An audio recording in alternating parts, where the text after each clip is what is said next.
fechem as portas, apaguem as luzes e preparem-se porque hoje vamos entrar numa das casas mais assombradas da história. Estamos em 1977, num subúrbio tranquilo de Londres. Em Enfield, numa casa aparentemente normal, vive a Peggy Hodgson, uma mãe solteira, com os seus 4 filhos. Mas a normalidade estava prestes a ser despedaçada por eventos que desafiariam qualquer explicação lógica e que se tornariam um dos casos paranormais mais documentados e controversos de todos os tempos. Tudo começou de forma sutil. Uma noite, as filhas de Peggy, Janet de 11 anos e Margaret de 13, queixaram-se de que as suas camas estavam a tremer sozinhas. Peggy, inicialmente, pensou que era apenas uma brincadeira de crianças, mas as coisas escalaram rapidamente. Na noite seguinte, ouviram-se batidas rítmicas nas paredes. Peggy entrou no quarto e viu uma pesada cômoda de carvalho deslizando sozinha pelo chão, bloqueando a porta. O pânico instalou-se. Ela tentou empurrar de volta, mas a cômoda não se movia, como se uma força invisível a segurasse. Foi nesse momento que ela percebeu que algo terrível estava a acontecer na sua casa. Desesperada, Peggy chamou a polícia.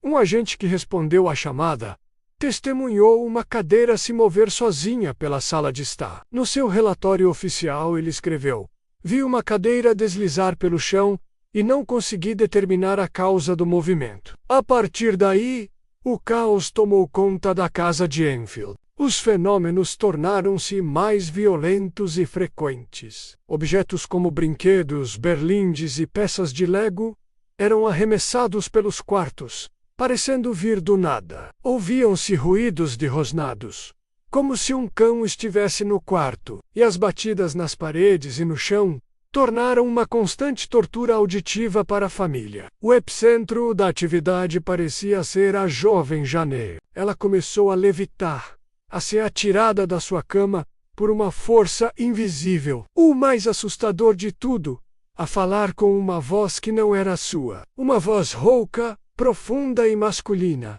que afirmava ser um homem chamado Bill Wilkins. Através de Janet, esta entidade dizia ter morrido naquela mesma casa, numa cadeira na sala de estar.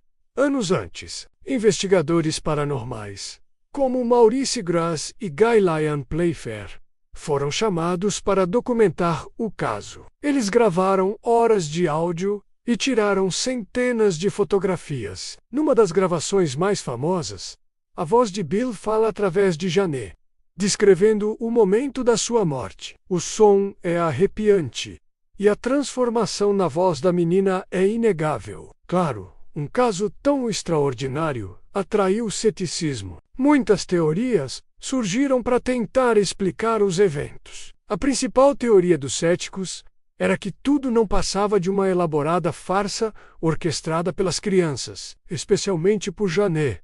E, de facto, há evidências que apoiam esta ideia. A própria Janet admitiu, anos mais tarde, que ela e a irmã falsificaram alguns dos fenômenos. Cerca de 2%, segundo ela, só para ver se os investigadores as apanhariam. Numa ocasião, foram apanhadas a dobrar colheres e a esconder um gravador. Para os céticos, esta admissão era a prova de que todo o caso era uma fraude. Eles argumentavam que as crianças, em busca de atenção, usaram truques e sugestão para enganar todos à sua volta. No entanto, a teoria da farsa não explica tudo. Como é que 2 crianças conseguiriam mover os móveis pesados com tanta força? Como poderiam fazer objetos voar de paredes onde não havia ninguém? E as levitações? Existem fotografias famosas de Janet a pairar no ar, no meio do seu quarto. Os céticos dizem que ela estava simplesmente a saltar da cama, mas os investigadores que estavam presentes juram que a viram flutuar. Mas a mudança na voz... Especialistas em voz analisaram as gravações e afirmaram que seria fisicamente impossível para uma menina de 11 anos produzir aqueles sons guturais usando as suas próprias cordas vocais. A voz parecia usar o que se chama de falsas cordas vocais, algo que requer um treino específico e que seria extremamente doloroso para usar por longos períodos. Então, qual é o mistério? Se não foi uma farsa completa, o que realmente aconteceu em Enfield? Alguns investigadores, como Guy Lyon Playfair, defenderam uma teoria mista. Eles acreditavam que a atividade paranormal era genuína, mas que as crianças, por vezes, exageravam ou simulavam eventos para manter a atenção dos adultos. É como se uma presença real estivesse na casa, e as meninas, no meio do medo e da confusão, tivessem adicionado o seu próprio tempero à história. Esta teoria tenta conciliar as evidências contraditórias, os eventos inexplicáveis testemunhados por várias pessoas, incluindo polícias e jornalistas, e as confissões de fraude por parte das próprias meninas. A entidade, fosse ela o espírito de Bill Wilkins ou outra coisa, poderia ter se aproveitado da vulnerabilidade de Janet usando-a como um canal. Apesar de décadas de investigação e debate, o caso Enfield continua a ser um poço de dúvidas. Será que a voz de Bill Wilkins era real? Investigações posteriores confirmaram que um homem com esse nome realmente morreu naquela casa,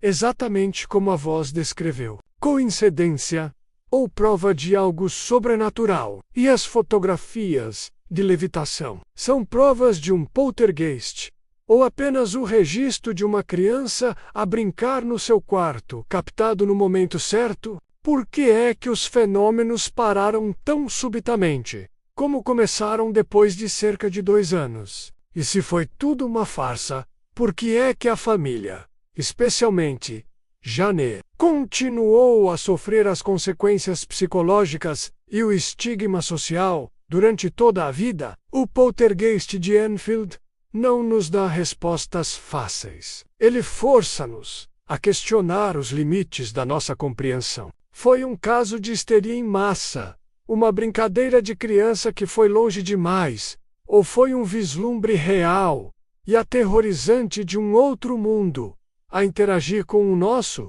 Talvez a verdade esteja no meio, em uma zona cinzenta entre o que podemos provar e o que só podemos sentir. O que é inegável é que a história da família Hudson continua a assombrar a nossa imaginação. Um lembrete arrepiante de que, por vezes, as coisas que acontecem atrás de portas fechadas desafiam qualquer explicação.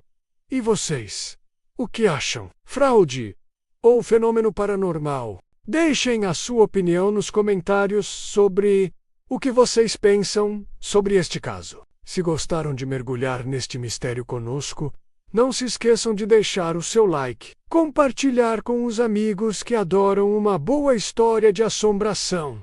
E claro, se inscrever no canal e ativar o sininho para não perder os nossos próximos vídeos. Muito obrigado por assistirem e até a próxima!